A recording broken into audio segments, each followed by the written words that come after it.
Hello, everyone, from day 3 of snow, which is really crazy and rare for us. So it's very exciting and we're thrilled.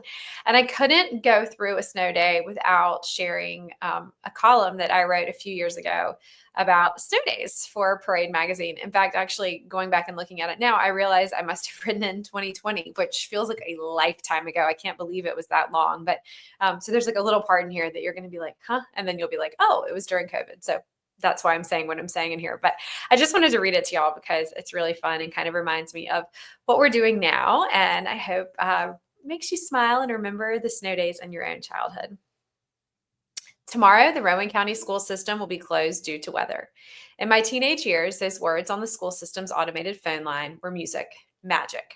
In the kitchen of my parents' house, friends gathered around. I would call that number on the landline with the twisty cord, wait a few minutes, and then hit redial. Then another friend would take my place. When the message changed from will operate on a normal school schedule to will be closed, it was like Haley's Comet, rare and wonderful, beautiful and ethereal. And the person who got to hear it first was the true champion. When one of us announced the good news, Mom, who was usually cooking something for the throngs of always starving teenagers in her midst, would motion for the phone. She had to hear the message herself before she'd confirm that we could, in fact, have a snow day party.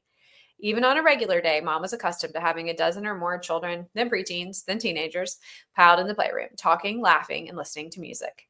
She, one of 4 sisters, was used to chaos. She let everyone drink cheerwine, even though it stained her rugs, and was Pizza Hut's best customer. She was the mom that everyone convened around in the kitchen, eating Laffy Taffy and caramel apple pops from the massive candy bowl that never ran out. She was the mom that gave advice on everything from schoolwork and breakups to the latest high school scandal.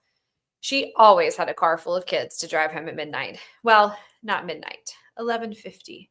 Because if we didn't leave by 11:50, my friends couldn't make curfew and get through the Krispy Kreme drive-through for some of those legendary hot now donuts before they closed. But snow days were different. On snow days, the world grew quiet and still. On snow days, there was no work, no school, on the best ones, snow began in the afternoon, and by nightfall, there was enough white blanketing the hilly golf course outside our back door to spend hours sledding, making snowmen, and having snowball fights by the light of the moon. Plain grassy fairways were transformed into fields of diamonds by something as rare and sparkling, the reflection of stars on snow. On those nights and the days that followed, a pile of snow boots would gather by the door, little puddles of melted snow littering the tile floor. The dryer whirred constantly, full of mittens, gloves, and scarves, while Mom made hot chocolate and cookies, bagel bites, and pots of chili to thaw frozen children with red noses and flushed cheeks. Those days were freedom. Those days were the unexpected surprise that added up to the pure, unadulterated joy of the sort I will never stop chasing. Time stopped. In some ways, this past year has been like a series of snow days. There is no doubt that it has been scary and hard, but it's also a stamp in time that is certain to stay with us. The world might not have been blanketed in white, but it did go quiet. I have, against all odds, found wonder in these days. Not all of them, of course. Quite a few have felt interminable, terrifying.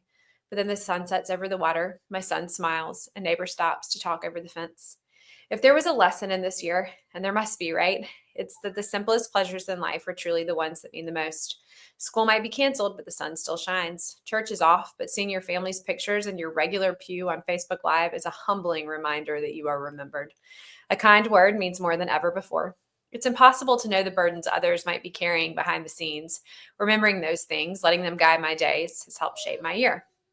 And perhaps my writing. During this past year, I wrote and wrote and wrote. I finished my forthcoming novel, Under the Southern Sky, which is, among other things, a book about mothers and that moment when the how becomes infinitely more important than the who. I learned that from my parents, from snow days and regular days, church Sundays and work Wednesdays, we take care of people because they need to be taken care of, and not only the ones who share our blood. Simple things become big. Ordering a book from an independent bookstore to help it live to see another day, filling up soup kitchens to help those hit hardest, taking dinner to an exhausted homeschooling mom, or filling up little free libraries. Calls to neighbors and friends who were really, truly stuck at home, alone, topped our to-do lists. And when those same kindnesses came our way, the days suddenly didn't feel so bleak. And maybe we weren't hugging, but we still had each other all the same. Now more than ever, we need each other. Now more than ever, it is the act of loving each other that allows us to heal. We have been fortunate in our tiny coastal town that every day brings brighter news. Outside play, despite the cold, has resumed for our children in a fundamental part of their little lives. As my son's friends run behind him through the back door of our house and straight out the front, I am reminded of my childhood, of those snow days when all that seemed to matter was this moment and maybe the next. I know that I will never again experience life in this untethered way that my son and his friends do. But this new stage has its own simple pleasures. He doesn't stop, doesn't miss a beat, only calls, "Mom, can we have sandwiches?" He barely notices me, so consumed in the world he is building. But one day, I believe he will look back, like I have, on the simplicity of a mom in the kitchen feeding his friends as an act of great love. That's another lesson that I've learned this year. Sometimes the greatest comfort is found in simplicity, in the quiet moments that see us through. Here at the beach, our snow days are truly few and far between. My dryer is much more likely to be full of wet bathing suits than soggy mittens. But the act of mothering is very much the same. As I pull out the bread, start spreading peanut butter, and stacking ham and cheese, I feel like I'm achieving some grand high purpose of my life. I stop and look up. Will these children one day be teenagers who spend their afternoons in our playroom, who will stand in my kitchen waiting for the news of a snow day?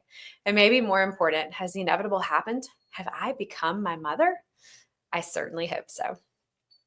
So that's it. That's my snow day article. And it's actually really funny to read that now because my child has become that teenager and they are in our playroom and I love it so much. So, anyway, happy snow day to all of you who are celebrating a snow day. And thanks for listening. I loved writing those columns. They brought me such great joy. And I will be hopefully writing a few when Beach House Rules comes out May 27th to share a little bit about the behind the scenes of that book and the real life mom squad that has sort of helped me through just everything, all the good and all the bad. So I hope everyone is staying warm and dry. And thanks for listening.